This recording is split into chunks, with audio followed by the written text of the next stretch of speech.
So why don't I introduce myself first? My name is James Godfrey. I'm Intergalactic Head of Banking and Lending at GDA in Toronto.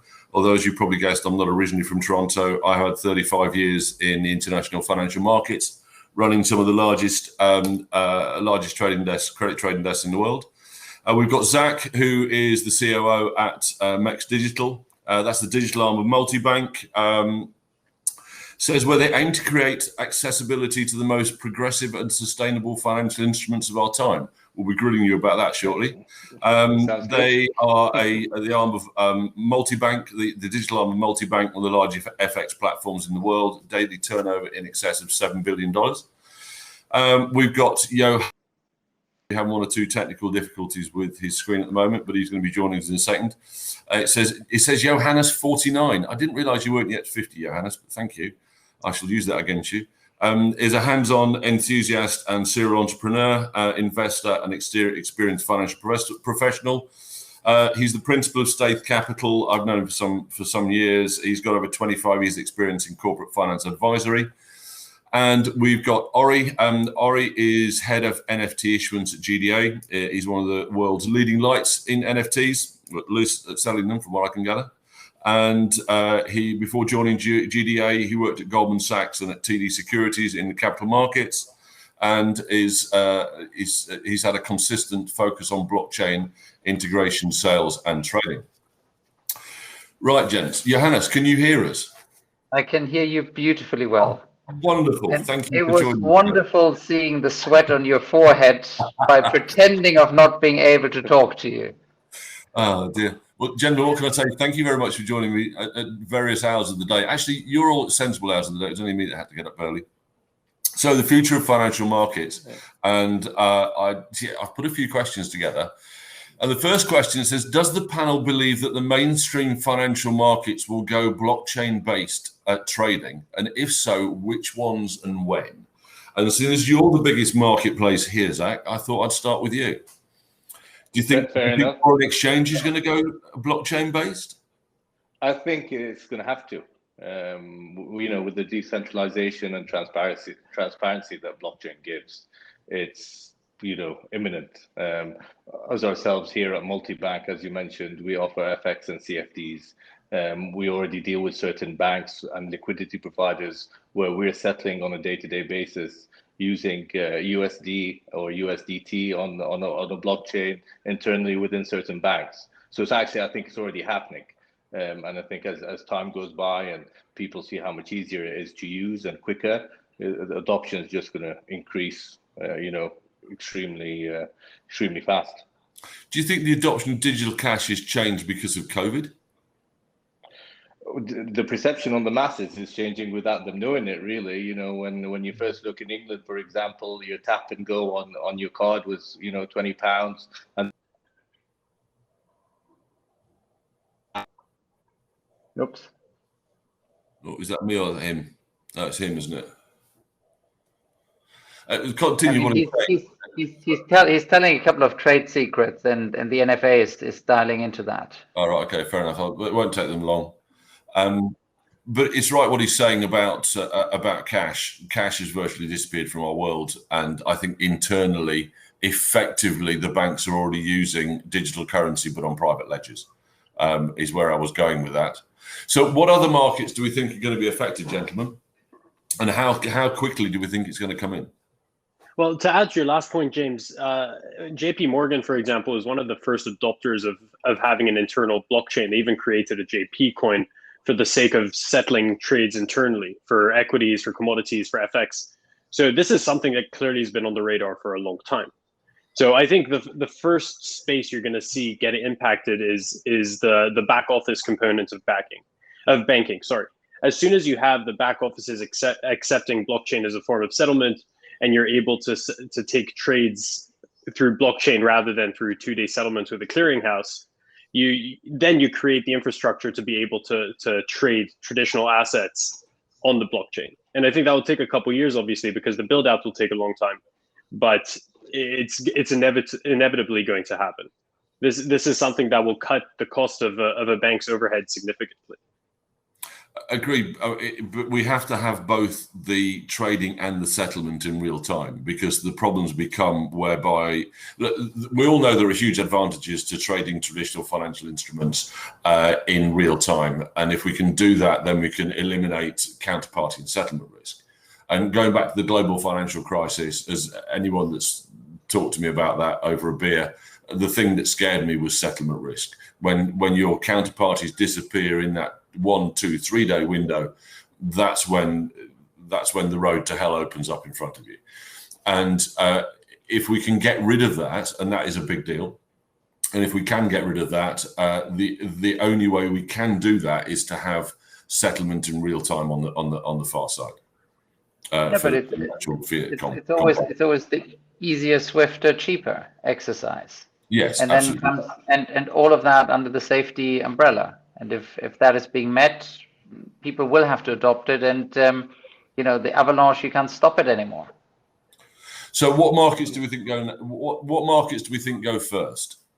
Do we think it's equities? Do we think it's bonds? Do we think it's repos? Do we think it's alternative assets? Do we think that fractionalization and digitalization of property is around the corner? My guess would be on alternative assets, stuff that's more liquid and traditionally not trading at such a fast rate. Those are easier to securitize and to become more uniform across the market. That'd be my take. And after that, it becomes more vanilla liquid assets, kind of like equities. So I think it'll be interesting. Like I didn't hear the previous discussion on venture capital and private equity, but I think it's like this illiquid alternative assets, which has obviously a certain barrier of entry.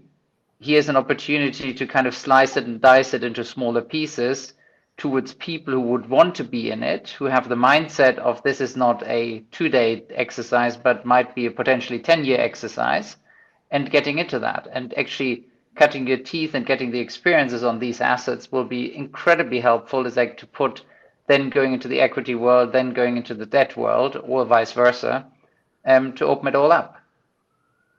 Hi, Zak, are you back with us? Yeah, definitely. Yeah, I'm with you. Can you hear me now? Yeah, definitely. We were just discussing which markets we think we're going to go first.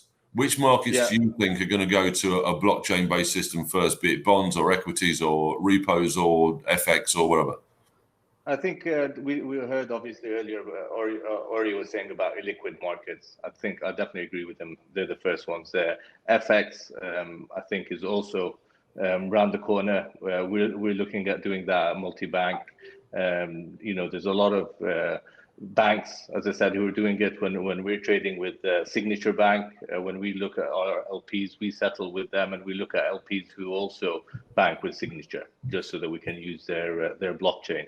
And I think that kind of quick access to settling and creating a good relationship with your partners can only benefit all parties. So, as I was trying to say earlier, as we use this technology and people get to know each other, then they're just going to look at other options of what they can use it on. I think James, that might be a very interesting point. What Zak just said is like once people get to know each other. Yes. Because I think that's the big issue in that. It's like, look at a bank where every quote unquote account holder only has digital crypto in there. The bank has no idea what these guys are all about. How could they possibly give a credit line to any of them? So once you actually start knowing your counterpart and you build that trust and you build that relationship and you get a feel for, what is my security behind doing transactions, doing deals with that counterside, I think that will open up the market tremendously. This is actually something we're working on. Sorry. With the leveraging of NFTs, we're essentially able to do that. So we've tested it out on art where we digitize deed on physical pieces that shows you the ownership history. You see your counterparty. So now if you're buying a piece of physical art, you actually know where it's coming from. And there's much more transparency in that market.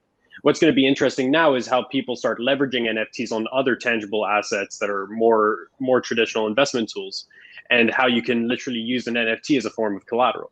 Yeah, but if you create an STO, if you create a security token, even via an NFT or in any way, for it to be a tradable security, it has to be custodied inside a CSD, a central securities depository. And currently, there are no securities depositories that can take digital assets. Now, I believe that Goldman Sachs have found a way around that, and that's how they managed to do the deal on the 26th of April. But still, for the rest of us, it seems to be something of a problem. I believe that's why that was issued out of France, by the way. They seem to have found a French loophole. There's always a French loophole, isn't there? It's like Ori is about to take away all the internship credentials for anybody wanting to go to Sotheby's or Christie's.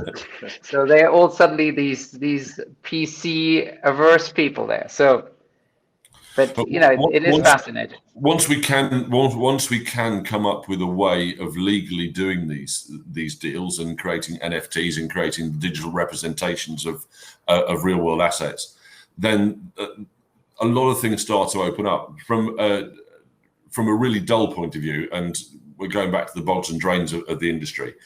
If you take an illiquid asset that's held within say an insurance company, you have to put capital adequacy against it of 4%. Now, if you can prove to the regulator that's a liquid asset, so you digitize it, fractionalize it, and you manage to sell part of it off to create a digital asset. Let's say we're talking about a shopping center. You actually create a liquid asset out of a liquid asset. Then your capital adequacy goes down to something like 4%. I mean, it's a big difference. And so there's part of me that wonders whether this is going to be driven by the need of people to have more functionality from their cash, the need of the investment banks to be able to settle faster, cheaper, and more efficiently, or whether it's actually going to be driven by the fact that there is no yield in the world and the world will do anything to cut its costs. And by the world, I mean the fund managers. Do you think it might be driven by fund managers, Zach? Well, first of all, it's got to start somewhere. But I think, to be honest with you, in that sense, yes. But on another sense, in terms of, like, as you're saying about, illiquid assets and putting up collateral, it's going to be much easier for the mass audiences and your average Joe to kind of get hold of BTC if he's made, good profits in it in the past, to put that up as collateral, and it breaks that barrier down instantly. So, there's always, one hand that washes the other. I don't think the fund managers can do it just by themselves without everybody else. Do you think there's a place for the digital currencies that we have now in the traditional financial markets going forward? I mean, for instance, for Bitcoin, we're going to have to talk about, but also Ethereum, the fact that the bond that was issued back in April by Goldman Sachs was issued on Ethereum. Do we think that they're going to adopt some of the technology and some of the protocols that we already have? I mean, it's working, and I think it's a learning curve, but it seems to be very stable. I think it's fantastic. Forefronts like the Goldman exercise is going on to that and actually giving it a proof or giving it a seal of approval, at least at that point, and saying, that's best of class as we currently see it, and that's why we decided for it. And probably in 10 years' time, the world might look very different, but at this point in time, that's the best one. And so I think we'll continuously learn from that. I'm sure, this whole discussion about, taking the Euro digital, will have a very diligent look at of what's happening behind Ethereum and others. I haven't actually read that yet. What is the timescale that they're looking at? Presumably they're starting a working party, which just means they're going to go and finger painting in the woods for a couple of years first. Will they actually bring out? If you take the British view, is without Brexit it wouldn't happen, and if you take the European view, it's let's have Germany come up with some good ideas and then we criticize it as long as we possibly can. There's a lot of rumors that Canada could be first, isn't there?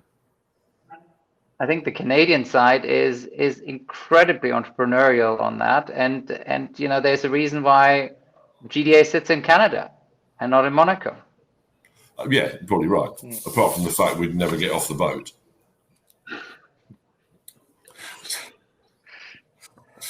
So we think there's a place for maybe Ethereum in the new financial markets. We think there's certainly a place for Bitcoin. We can't put the toothpaste back in the tube now, can we? That's going to continue. Do we think there's going to be a continued adoption of that as a store of value, as opposed to more traditional stores of value? Go on, Ari. I mean, just before Ari goes in, I'll just say that, obviously we had Aaron speaking before this, and it was interesting to hear him talking about diversifying his portfolios and them having a number of different assets. And I think, obviously with BTC and kind of the hype that it's got, they're definitely going to be looking at holding it as a store of value, just to, in case of when you look at diversifying your portfolio, it's got to be top of the list from my point of view. Yeah, and to add to that, also, we're going to start seeing a lot more leveraging of DeFi models and DeFi assets, because parking a deposit account in Europe isn't earning you very much. There's almost very little benefit. So leveraging DeFi models with a partner or with a market that is reliable is also going to be huge value. And the banks are absolutely looking at that. But how many banks are capable of developing it? How many banks can convert their users into DeFi users? It's a relatively difficult thing. It's going to be slowly adopted. But if the banks are, in my opinion, if the banks are able to start acquiring blockchain partners and smaller players in the space who have a reputation of developing these kind of platforms, you're going to see a gradual adoption of DeFi as a store of value. And my view is like it's going to be such a wide market where you adopt it that the banks will be unable to actually somewhere get around it. They will be unable to really sit it out, because it's like if you miss the train now, it's going to be so much harder to catch up in 12 months time or in 18 months time.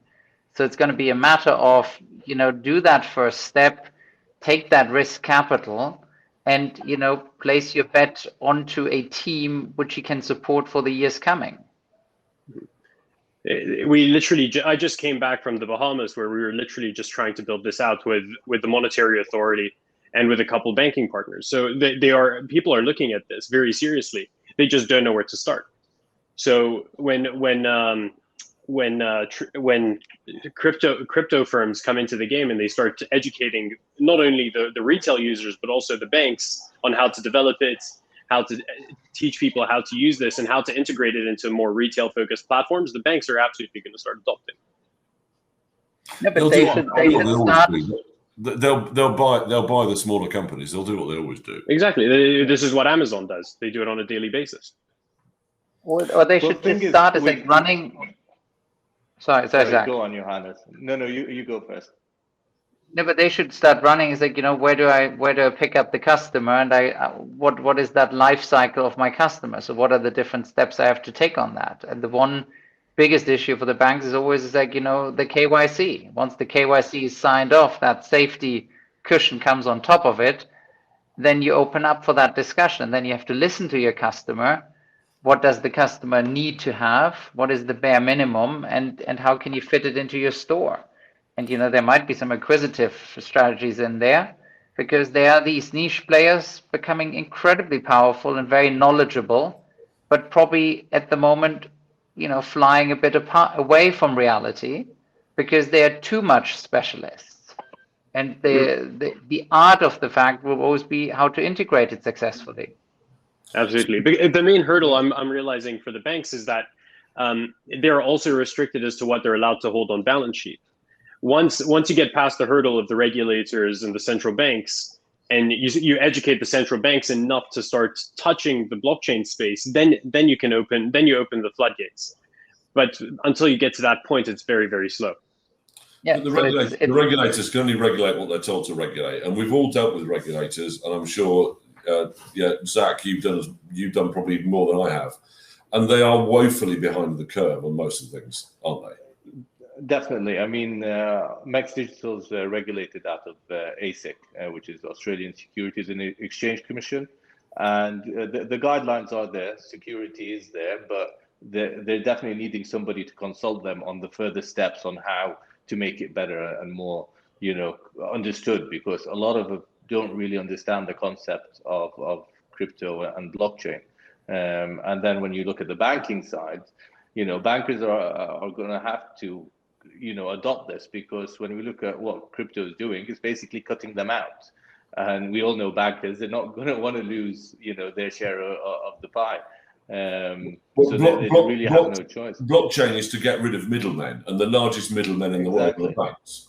So it's bound to gravitate towards them, isn't it? Yeah, I'll give you another small example. At MexDigital, we're looking at getting an MCN license, which is basically a payment service through YouTube, and for people who monetize their channels.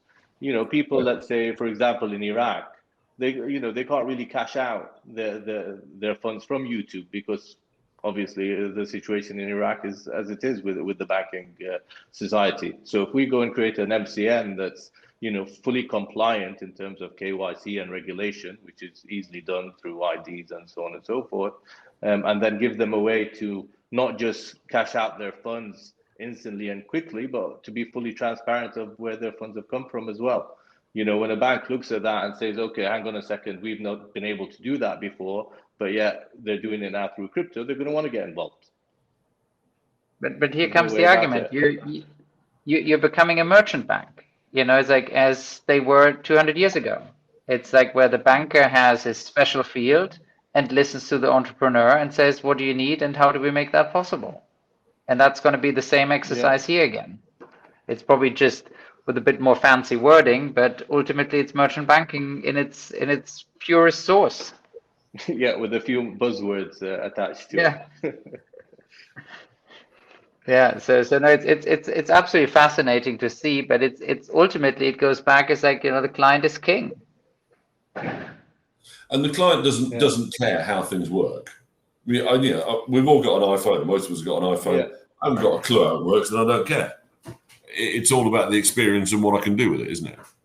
But the traditional banks can improve the experience significantly by adopting this. This is what I struggle to understand, why the banks are so slow to adopt it. Because if a bank is capable of cutting out half of its back office and half of its settlement teams, then they can offer better pricing, better settlement times for its users, even better yields on savings accounts, purely because they're saving so much. So the bank's product offering improves significantly if they're able to do this. Yes, but what you get is when you walk into someone like, I don't know, the London Stock Exchange or Barclays Bank or whatever to talk about blockchain and cryptocurrencies, the guys right at the very top are really, really enthusiastic about how much you can do for shareholder value. And below it, there's a huge marzipan layer, and that marzipan layer is still trying to become the top layer. And the last thing they want to do is, if their head of settlements, is see their department completely decimated. So they're not going to vote for it because turkeys don't vote for Christmas. And that's always going to be the thing that slows this down. Exactly. Yeah. So while I was at TD, I built out an incubator for equity settlement trades over blockchain. So entirely internal trade settlement on blockchain. And it was extremely basic. It was only on one desk. And the moment the back office realized what we were creating, the bank actually shut down my entire project. So they're well aware of it. And this was 4 years ago. I tried doing this. So do you think the mainstream organisations and even the mid-level organisations actually realise what's coming and how devastating it's going to be, or not? I think very few of them really understand to what extent blockchain will change the industry. Well, I totally agree. If you talk to traders on desks, even heads of desks around the city, anywhere in the world, they have no idea what it would mean if their desk went digital overnight. Not a clue. Yeah. No, but it's such a massive step. I mean, if you think back, it's like when there was the open outcries, trading stock exchange on the trading side, and when that vanished overnight, it's like people thought the end of the world was near. And this year is just a massive bigger step, because suddenly everything becomes so much simpler, and there comes the typical human psyche of, will I still be used somehow? I.e., should I not start defending that I might be recycled? Yeah. Well, this is where you start separating Bitcoin, which is what everyone knows to be like the epitome of blockchain. You start actually pulling out the underlier. And once you actually start working with blockchain rather than just Bitcoin and Ethereum, you start realizing where the capabilities stand. Yes. And that's what the banks are really struggling to identify. I've spoken to numerous banks about this, and they're like, "Oh yeah, we do crypto. We trade non-deliverable futures." I'm like, "Okay, so you don't really understand it." Yeah, definitely. One of my favorite quotes is from Henry Ford, where he says, "If we asked people what we wanted, they would have asked for a faster horse." Then then he builds the car, and then obviously everybody's using the car now. And I think that's exactly what you're saying. I mean, that's how I got involved into crypto. I heard Bitcoin buzzword so many times, but then one night a friend of mine kept raving about blockchain.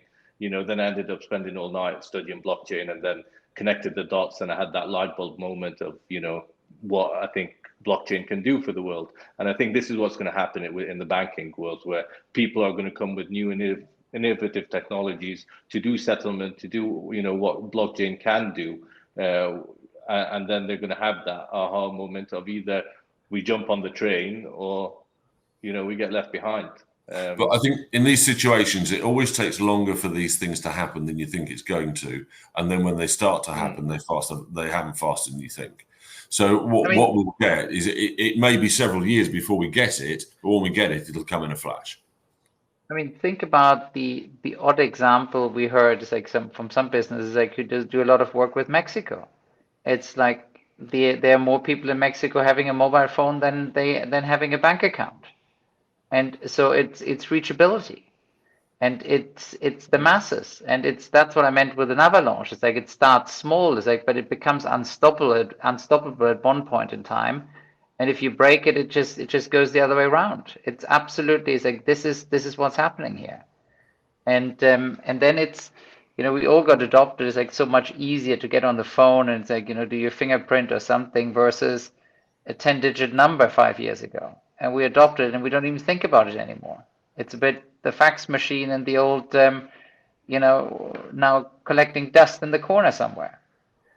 So it's absolutely fascinating, and it needs. I think it's the biggest difficulty is to build the bridge between the old reality and the future reality to make them talk to each other, make it understand, and take the benefit out of it. It sounds very much preaching, but it's I think that's always the biggest hurdle. Yeah, I totally agree with you. I think that's also why I've shifted my focus so much into the NFT space, because NFTs are such a simple way for people to understand a tangible asset on the blockchain. It's a really simple way of basically saying it's just a new way of transacting. And you simply go to an NFT market, you purchase something, and then you take physical delivery. It works like anything else you've ever done, but it settles instantly. Your money is transferred instantly, and you're receiving the same product at the end of the day. And once you're able to educate people enough to understand that and to utilize that, I think we'll start seeing it applied in different areas. But that's why we've started focusing on art, because art's already had high barriers to entry. A lot of asset managers invested in art in the first place, but how many of them really had full transparency into the market? Very few. And now we're just trying to lower those barriers. I think also it explains things like art in a way that we haven't been able to explain them before. And I think to a younger generation, they can go on and appreciate something that is unique for them. NFTs for me, the possibilities are endless. Be it mathematics textbooks in NFT form to pieces of unreleased music or whatever it is. There's a huge amount of opportunity there, and I think someone earlier on was saying that every single company in the world is going to have an NFT policy, and I think they're absolutely right. Every brand rather is going to have an NFT policy, and yourself, you can see from the amount of sports teams and multinationals that are coming through and engaging with you now. Just to try and figure out exactly what's going on, because they can see that there's something coming down the tunnel towards them. Absolutely. Yeah, definitely. Think about the number of tangible assets you could convert to NFT and then securitize as a basket. You essentially create ETFs backed on NFTs, or you can create MBSs backed on NFTs. There's all kinds of opportunities like that. You just got to show people that it's just a new way of transacting. So NFT squared just came into my mind. Is this how we'd actually end the financial markets totally? NFT 2.0. But the annoyance will come out. It's like still the same with the old real estate owner. It's like you can't sell it twice. Exactly.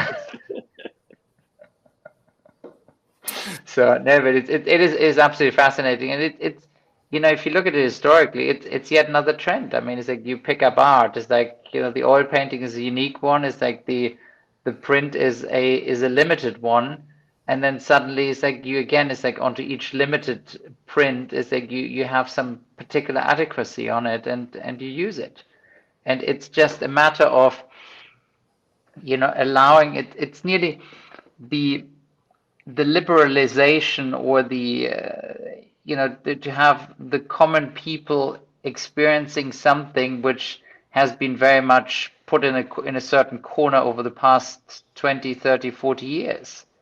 And I think it's like on private equity seem to have been such, or alternative assets in particular, private equity seem to have been one of these situations where the buy-in was just too high for people. So, but they always heard these kind of magic stories about it. Now suddenly through an NFT structure, through a kind of a slicing and dicing structure, you can participate in it. And you can get out of it. It's like, before that 10+2 happens to be finished. But do you think we end up in a situation whereby we have the pink sheets of the United States digitized so that you can digitize and fractionalize the ownership of every coffee shop on every corner, and it'll be traded in the same way as anything else, and used as an asset, and you end up with ultimate transparency on businesses and transparency of their ownership. Do you think that's where we're going? I think that's where what it could end up. Whether it's going to be lived, it's a different question. But it's like this is what it's. The possibilities are there. Well, I think the possibilities are there because it can help so many people at the same time. I mean, transparency is key here. We're looking at doing something similar with music. And, when creating an album, there's so many different players, from the songwriter to the musicians, to the production company. And there's something like 25% of royalties don't actually end up going to who they're supposed to, and don't get paid. And we're looking at creating an NFT where not only do you buy something that's tangible, but when you buy that as an NFT and it's a limited edition, you also get part of the royalties. So you're actually buying into, your favorite band, and you're getting royalties from them doing well. So then all of a sudden you've connected, a musician to, with everybody around him, but again to his fans. And then, just having so many people involved in a simple way is just remarkable to me, in a transparent and clean way. That's exactly what we were doing in the art space. We're paying royalties to the creator of the NFT. It's just a method of making sure that the artist is forever rewarded for creating their piece. And imagine you could do the same thing with in the auto sector. Every car already has a VIN, which is a unique number. You tie that to an NFT, and then you finance on it. It's the exact same model we currently run on, just with no more paper. But it's not just that; it's the history of each car. And the cars I'm happy to talk about until we go blue in the face.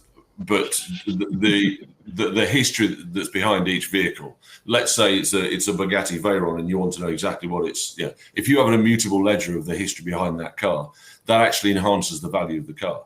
And if you can do it for that, then you can do it for property. So when you build a property, it comes with its own passport, and everything that went into that building is verified on an immutable ledger, and it's built up over time. So you can see everything that's been done. How much easier would that be? Honestly, it's the education side. It's the education side of finding of the confidence.